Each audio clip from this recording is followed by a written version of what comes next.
Lynels are scary. They're big, they're fast, they're aggressive, and they hit hard. So it's understandable if someone just chooses to ignore them. But in reality, Lynels are very predictable. They follow specific behavior patterns and attacks. And they even show you what attack they're about to do, giving you plenty of time to plan your move and react. Fighting Lynels is all about fundamentals. Sure, there are all kinds of tricks and superpowered builds one could use, one of which I've made a video on already. But to me, the fun of this game is using the basic gameplay mechanics to go toe-to-toe with difficult enemies and beating them. With this video, we're going to take a very deep dive into those fundamentals, as well as Lynel behaviors, their attack patterns and how to counter them, what weapons, gear, and loadouts to use, and ultimately how to consistently defeat them. I'll be using easily accessible weapons and fuse items, even for someone early in the game, and I'll show you where to get those items. If you're mid to late game level and have better weapons and gear, the fundamentals still apply, so there will be something for everyone at any level. So let's get started. There are 4 types of Lynels in Tears of the Kingdom, with an additional armored version of each type in the depths. The red Lynel, or just Lynel, in-game has 2,000 health points. The blue main Lynel has 3,000, the white main Lynel has 4,000, and the silver Lynel has 5,000. Now these 4 Lynels are found on the surface. In the depths, all Lynels, except for a few in the floating Colosseum, are armored. Now this armor has 500 health points by itself, and must be broken before damaging the Lynel. For the purposes of this video, we're going to focus on red Lynels. But the cool thing about Lynels is they all have the same attacks and behave the same way, with 3 exceptions. White and silver Lynels have an additional fire attack, and the armored Lynels have armor that needs to be broken, and they also deal bloom damage if you're hit. The only real difference between them all is their health, so once you learn the fundamentals, you can defeat them all. Now there are 3 variations of each Lynel based on the weapon they carry. A one-handed sword and shield, a two-handed sword, and a spear. And their attacks vary depending on the weapon. From here on out, I'll be calling them two-handed, one-handed, and spear Lynels. Lynels have a couple weak points that you'll be aiming for to do damage. Their head is number 1.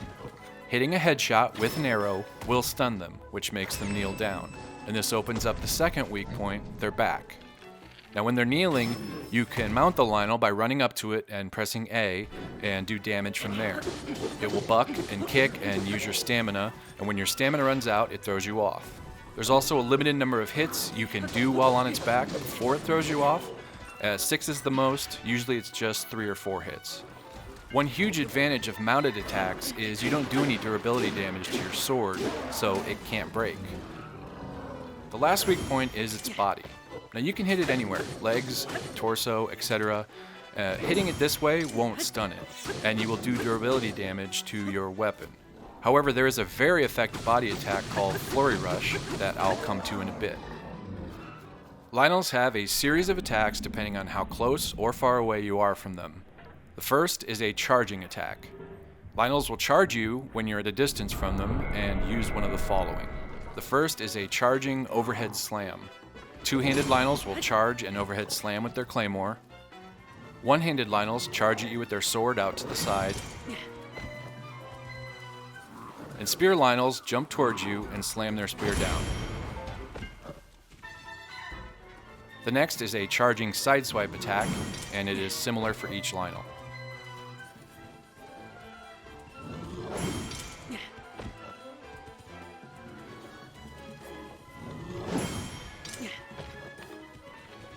The last charging attack is the Bull Rush, and it's the same for all 3. When you're up close, the Lynel will do a similar type of standing attack to the charging ones. A two-handed Lynel does a close overhead slam with a claymore. A one-handed Lynel does an overhead slam with both their sword and shield, and the spear overhead slam is nearly identical to the charging one, except it jumps straight up and down. If you miss the block of an overhead slam from either the one or two-handed Lynel, it will do 3 consecutive slams. Next is a side swipe hit with the horn on its head, and all three will do this. And it's an easy one to recognize because they will kick their front feet up before doing it.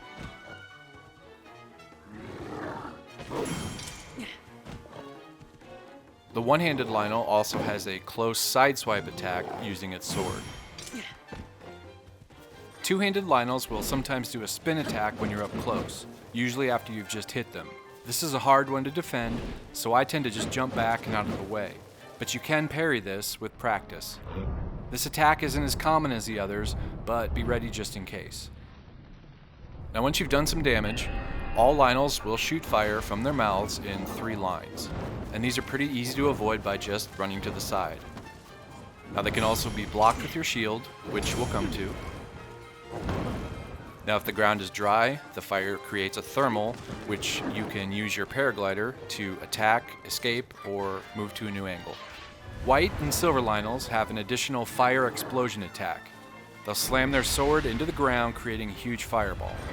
I've never seen a red or blue Lynel do this, but if you have, please let me know in the comments. And finally, Lynels have a bow that they'll use if you're really far away or if you're in the air with your paraglider. And they're pretty accurate with the bow, but luckily if you have decent armor defense, the arrows don't hurt too bad. Recognizing which of these attacks the Lynel is about to do will become very easy with a little bit of practice. Defending yourself is the key to defeating a Lynel, as it either stuns the Lynel or gives you an advantage, opening it up for attack. The most basic defense is the shield block. Pressing and holding ZL or the left trigger keeps your shield out. Equally as important, it keeps you facing the enemy as you move. It will also snap you back towards the enemy if you're running around or facing away from it. One thing to take note of is that when you're holding a bow, a spear, or a two-handed weapon, you can't pull your shield out just by pressing ZL. You have to put the sword or bow away first. Pressing B while holding ZL will swap from your weapon to the shield. Now the other option is to sprint. Sprinting automatically puts your sword or bow away, and if you do it fast enough, you can pop your shield back out and you'll be facing the Lynel. Either way works, so just practice this move and keep it in mind so you're not caught holding a bow when you really need the shield. One-handed swords can be used while you're shield blocking, so no issues there. Now you can block a hit just holding your shield out. Now the issue with Lynels is they hit hard and will break your shield very quickly. And to avoid this, we have a few options. But holding ZL or the left trigger is the base for all of the following defensive moves. The first move is a parry with your shield. While holding ZL, press A to do a shield bash. This can be an offensive move if you have something fused to the shield that inflicts damage, like an enemy horn, or if you're using an actual Lynel shield. And I'll mention it here for when you eventually get a Lynel shield, they will do offensive damage on their own when you shield bash or parry. All Lynel shields do this, and their durability takes a hit each time. The good news is they have very high durability, so just something to note for the future. But for our purposes, we're going to parry the attack with it. Now parrying just means redirecting an attack. With Lynels, parrying any one of their attacks, except for their fire breath, will stun them. And this takes some practice to get the timing right and when to press A.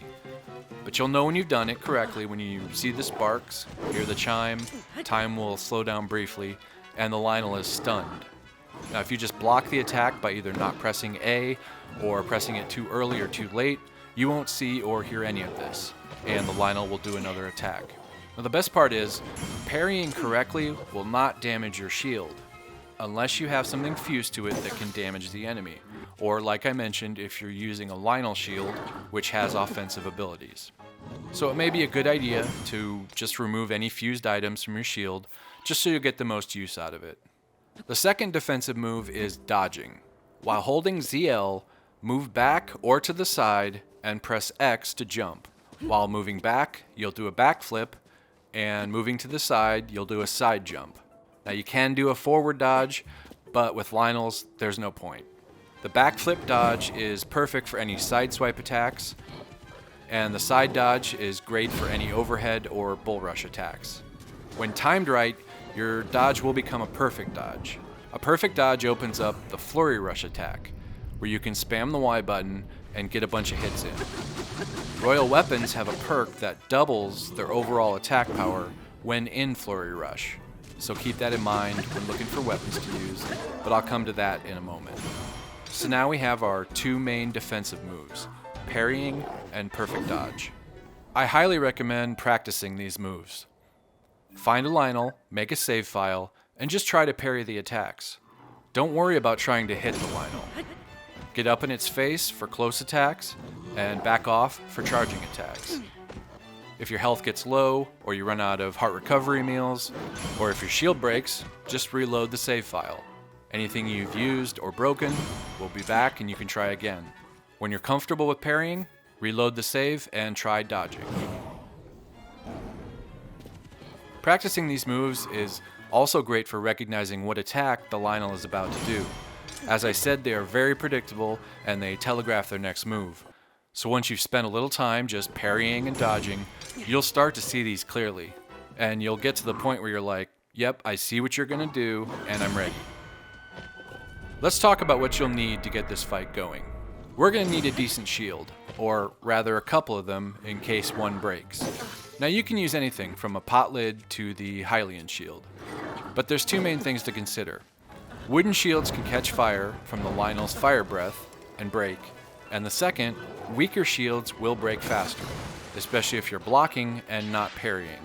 So ideally we want a shield that's metal and has good defense. I recommend the Royal Shield as your starting point. This shield is found around Hyrule Field, and there's an enemy camp just west and slightly south of Lookout Landing that actually has several of the items I'll be talking about, including a Royal Shield. Another good place for shields and swords is the Royal Hidden Passage, as well as Hyrule Castle. Zonite shields are also a decent choice, as they don't burn and have okay defense. I find their glow a bit distracting sometimes, but that's just me. For wooden shields, I would recommend the Soldier's Shield. Again, you'll want to have a few of them, so maybe grab a Royal Shield for your main, and a Zonite and Soldier Shields as backup, for example. Of course, if you have better shields, use them. And as I mentioned already, don't fuse anything to your shield. You don't want it taking any damage while parrying. We'll be using a bow and arrow to stun the Lynel with a headshot, causing it to kneel so we can do damage. Now, there's lots of options here, and as with shields, wooden bows can catch fire and break, and weaker bows have less durability, meaning how many arrows you can shoot before the bow breaks. Good starter bows I'd recommend are the Royal Bow, one of the Construct bows, or the Zonite bow. Another great option is the Duplex bow from Yiga Clan Attacks, as it fires 2 arrows, which is great for damage. For wooden bows, the Soldier's bow is pretty solid, as is the Korok Forest Dweller's bow, which shoots 3 arrows. Just like with shields, have several bows available for when one breaks. For swords, we also have a lot of options. Now we're going to be fusing something strong to the weapon to increase its damage, so what we're looking for is a sword that does decent damage, has decent durability, and doesn't catch fire. We also want to consider how we're going to do damage to the Lynel, either by mounting it and hitting it from its back, which remember doesn't damage the weapon's durability, or if we're going to use Flurry Rush, which will damage its durability and break it eventually. And I'll talk more about these attacks in the next section. Let's do Flurry Rush weapons first, as there's only one type of weapon you should use: Royal weapons. These have a perk that doubles their damage when in Flurry Rush. You can find a Royal Claymore and a Royal Broadsword at the same enemy camp as the Royal Shield, just west of Lookout Landing. For mounted attacks, we have other options, although I would still definitely recommend the Royal Claymore or Broadsword here. Knight's weapons, especially the Claymores, are good and are pretty easy to find. Mighty Zonite swords and long swords are a good option too. Gerudo weapons are fantastic for mounted attacks, as they will double the damage of the item they're fused with. Their durability is, however, extremely low, so using it for Flurry Rush will break it pretty quickly. The Gnarled Stick and Gnarled Thick Stick are surprisingly good as well, despite being wood. They have a good amount of attack power, actually more than most of the swords I mentioned, and when fused with a high damage item can be very effective.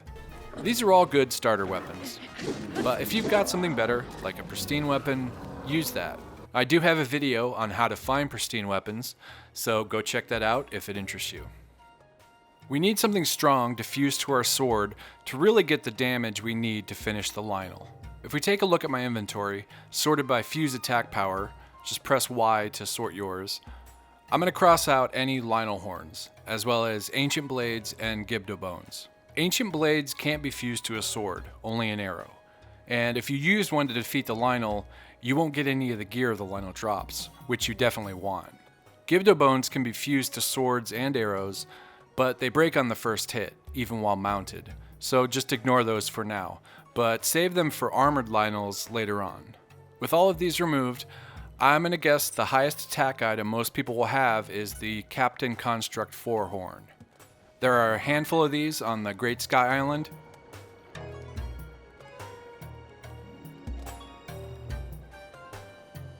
The Captain Construct 4 horn is a great item to fuse to any sword you've got.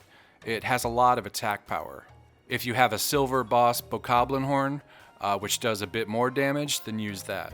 Two other great options are the Silver Horriblin horn and Silver Bokoblin horn. I suggest making a few weapon fuses to have available if one breaks for some reason. For armor, there are two options. One is to equip the armor set you have with the highest defense, which will help protect you from the Lynel's hits, and then use a meal to increase your attack power. Or if you have one of the several armor sets upgraded that give attack up +3, like the Barbarian armor, you can use that instead of an attack up meal. We're going to want two kinds of meals for our Lynel fight. First is a heart recovery meal. Now there are a ton of different ways to make these, from recovering 2 or 3 hearts to full recovery to adding additional hearts. Cooking a hearty radish or a hearty truffle gives full recovery plus 1 additional heart. Cooking 2 or more gives extra hearts.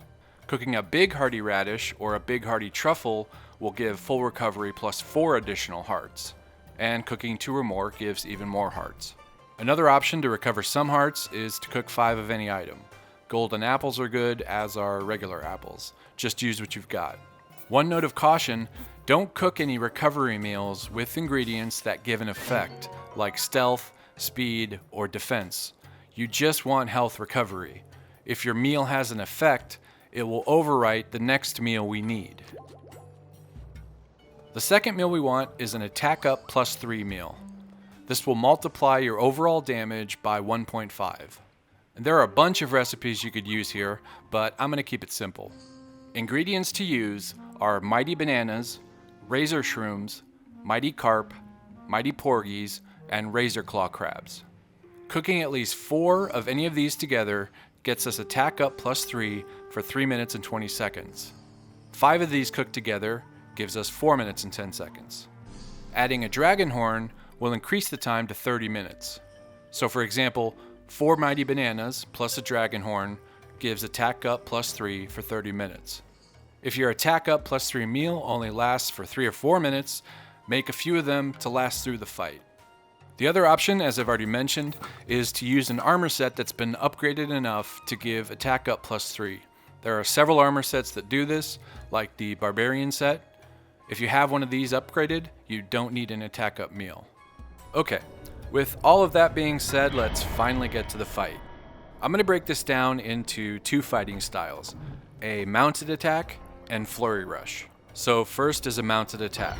I found a Lynel, and first thing we want to do is make a save as insurance. If anything goes wrong, just reload the save and start again.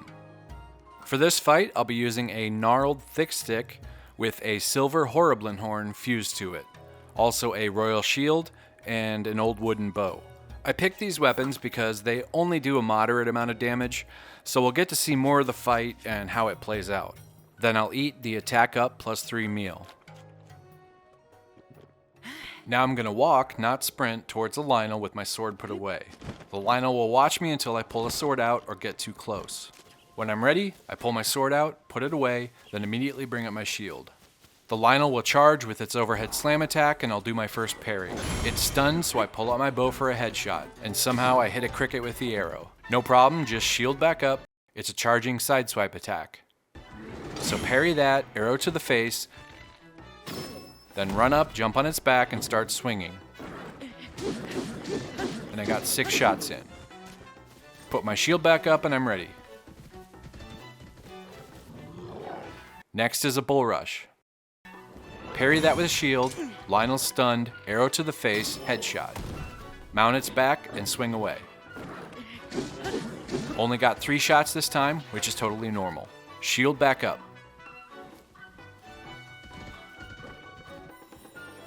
Another charging sideswipe attack. Parry that. Headshot with the arrow. Mount, do damage. Got 3 more shots in. Shield up, ready for the next attack. When it jumps back like that, usually means a fire attack. This time I'll just run to the side, away from the fire. And shield back up, which points me right back towards the Lynel. Another charging sideswipe.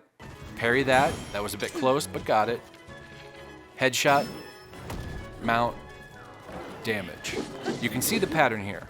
This is how the whole fight will go. The Lynel attacks, parry to stun, shoot it in the face, mount it, hit it, back to shield block, repeat. When the fire attack happens, run to the side, then hold shield block again. You can parry the fire attack, and you'll have to parry all 3 of them in succession. The Lynel won't be stunned by this, and you'll be close in, so it will do a close attack. So be ready to hold shield block. That's your choice, either way is effective. I'll show you an example of this in a moment.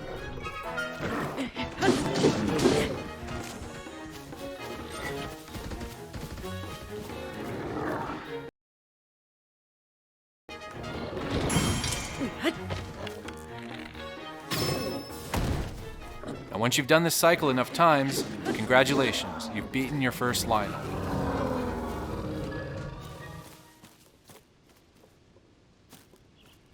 And be sure to grab all the gear and items it drops. You definitely want them. And here's a quick example of parrying the fire breath. It's just 3 parries in a row. Then shield up, be ready for the close attack. For the second fight, I'll be doing damage with Flurry Rush, and you'll see the fight goes a bit faster. First, as always, I'll make a save file. Now we want a royal weapon for this, as they do double damage while in Flurry Rush. So I've got a Royal Halberd fused with a Captain Construct 4-horn, a Royal Shield, and a Mighty Construct bow as well. I'll eat my attack up meal. Same as before, approach the Lynel, pull out the spear when ready, then right to shield block. When it charges and starts to slam, I'm going to keep holding ZL, move to the left, and jump to do a perfect dodge. Flurry Rush pops up, so I'll spam the Y button to get the hits in. I'm in close, so it's a close sideswipe with its horn. So dodge, Flurry Rush, spam Y, finish it off. With Flurry Rush, a royal weapon, and a high attack fuse item, these fights are quick. These 2 examples are a good foundation for fighting Lynels. There are other techniques you can bring in, like fighting the Lynel from the air with a bow, using the thermals and your paraglider, or with a rocket shield, or using the surroundings like a rock to jump off of to get bullet time. Throwing a puff shroom at them will disorient them briefly, allowing you to mount them and do damage. You can use sages in different ways, or you can mix the 2 styles I've shown, parry some hits, dodge, and Flurry Rush others. There's lots of options once you get the basics down. If you're having trouble getting headshots with the bow, Flurry Rush may be a better option for you. Using the mounted attack can be as quick as Flurry Rush, with better weapons than I used in this example, so keep that in mind. Both methods are very effective, so try them both out, see what works best for you. Remember, you can always reload that save at any time and start over. Now that you got the basics and can defeat a red Lynel, go for a blue. The fight will be the same, just a little longer since the blue Lynel has more health, so just make a save before the fight and give it a shot. White Lynels have an additional fire attack, and this is obvious when they start to do it, as you can see from this clip. This blast can be parried, or you can just run backwards away from it. Otherwise, the fight is the same. Silver Lynels are what you want to build up to. They have the best loot, their horns are the highest fuse attack items, and they do have that extra fire explosion attack that the white Lynel does. They also have a lot of health, so the fight takes longer. Definitely bring extra shields and bows in case one breaks. In the depths, you'll find armored Lynels. They're difficult to ID from just looking at them, so just pull out your camera and zoom in and it'll show what type of Lynel it is. Their armor adds 500 health points, and it needs to be broken before you can damage the Lynel itself. The easiest way to do this is with a multi-shot bow, which you'll have from defeating other Lynels on the surface and fusing something hard to the arrows. Gibdo bones are perfect for this, as are Lynel hoofs. Once the armor is broken, the fight is the same as other Lynels. You will have gloom on the ground to deal with, but if you have a decent amount of hearts, it shouldn't be too much of an issue. Just don't eat any gloom resistant meals or you'll cancel the attack up +3 meal. So yes, Lynels are scary, but I hope this video has demystified them a bit for you. As I've said a few times, practicing the fundamentals is key. I've spent hours upon hours upon hours with Lynels, starting in Breath of the Wild, just trying to learn their behaviors. To me, they're the most enjoyable enemy in either game, Breath of the Wild or Tears of the Kingdom, because they require solid mechanics and fundamentals to fight toe-to-toe. Yes, you can just brute force them with crazy builds, and I made a video on that a while back, but that's just for farming them as quickly as possible. The fun is fighting them face to face. So I really hope this video was helpful. It's something I've been thinking about and figuring out and working on for a while now. And I know it's been a long video, but I wanted it to be as comprehensive as I could make it so you've got all the tools and info you need, and to hopefully enjoy fighting Lynels as much as I do. If you have any questions, please let me know. Thank you so much for your time and for your support. I really appreciate it.